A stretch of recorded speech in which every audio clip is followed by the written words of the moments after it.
بسم اللہ الرحمن الرحیم۔ السلام علیکم۔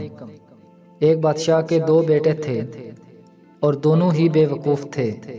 بادشاہ کا وزیر بہت سمجھدار اور نہایت ایماندار تھا، اس لیے بادشاہ کوئی بھی کام کرنے سے پہلے اپنے وزیر سے مشورہ لیتا تھا۔ دونوں شہزادے دل ہی دل میں وزیر سے حسد کرتے تھے۔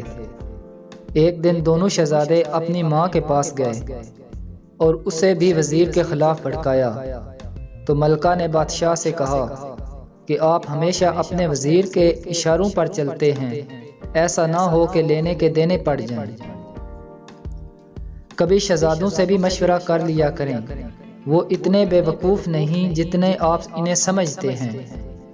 آپ ان دونوں سے ضرور مشورہ کیا کریں، ورنہ ان بیچاروں کا دل ٹوٹ جائے گا۔ بادشاہ نے اسی وقت اپنے دونوں شہزادوں کو بلایا اور کہا کہ میں کل تم دونوں کا امتحان لوں گا۔ اس پر بڑے شہزادے نے کہا کہ ابا جان، آپ ہمیشہ ہمارا امتحان ہی لیتے ہیں، کبھی اپنے وزیر کا بھی امتحان لیجئے۔ بادشاہ نے کہا دیکھو، تم دونوں اپنی عقل، علم اور تجربے میں وزیر کی برابری نہیں کر سکتے۔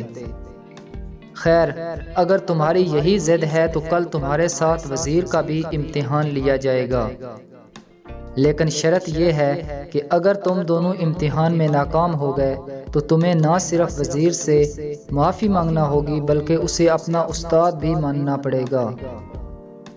دونوں شہزادے اس پر راضی ہو گئے۔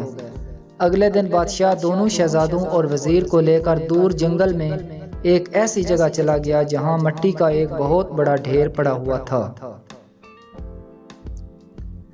بادشاہ نے دونوں شہزادوں سے کہا کہ میں چاہتا ہوں کہ تم اس مٹی کو سونے میں بدل ڈالو، یعنی کوئی ایسی تدبیر کرو جس سے ڈھیر ساری دولت بنا سکو۔ شہزادے حیران ہو کر بادشاہ کی طرف دیکھنے لگے۔ بادشاہ نے اونچی آواز میں کہا کہ حیران ہو کر میرا منہ کیا دیکھ رہے ہو؟ میں تمہیں 1 مہینے کا وقت دیتا ہوں، تم دونوں 1 مہینے سے اس مٹی سے دولت کمانے کی ترکیب سوچو۔ اس کے بعد بادشاہ نے وزیر کو لے کر تھوڑے فاصلے پر ایسی ہی دوسری جگہ پہنچ گیا۔ بادشاہ نے وزیر سے بھی یہی بات کہی جو شہزادوں سے کہی تھی۔ وزیر نے بڑے ادب سے کہا کہ جیسا آپ کا حکم ہو حضور۔ شہزادے کافی دیر تک سوچتے رہے لیکن دولت کمانے کی کوئی تدبیر سمجھ میں نہ آئی۔ 2 ہفتے گزر جانے کے بعد وہ دونوں گھبرانے لگے۔ پھر انہوں نے سوچا کہ ضرور اس مٹی کے اندر کوئی خزانہ وغیرہ دفن ہوگا۔ یہ سوچ کر انہوں نے زمین کھودنا شروع کر دیا، لیکن 50-60 فٹ گہرائی کے بعد بھی انہیں کوئی خزانہ نہیں ملا۔ ان کی سمجھ میں کچھ نہیں آ رہا تھا۔ آخرکار ہمت ہار کر ہاتھ پر ہاتھ رکھ کر بیٹھ گئے۔ 1 مہینے کے بعد بادشاہ پہنچا تو اس نے دیکھا کہ دونوں شہزادے سر جھکائے بیٹھے ہیں۔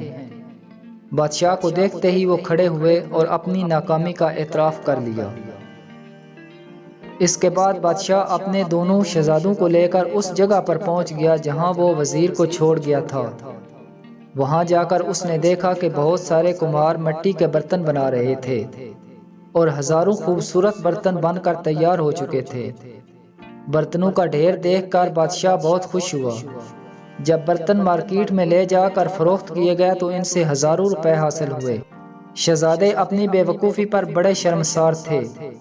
انہوں نے پہلے وزیر سے معافی مانگی، پھر اسے اپنا استاد مان لیا۔ دوستو، اگر آپ کو ہماری آج کی یہ ویڈیو پسند آئی ہے تو ہمارے چینل کو سبسکرائب کر دیں۔ ملتے ہیں اگلی ایک ویڈیو کے ساتھ، تب تک دیجیے اجازت۔ اللہ حافظ۔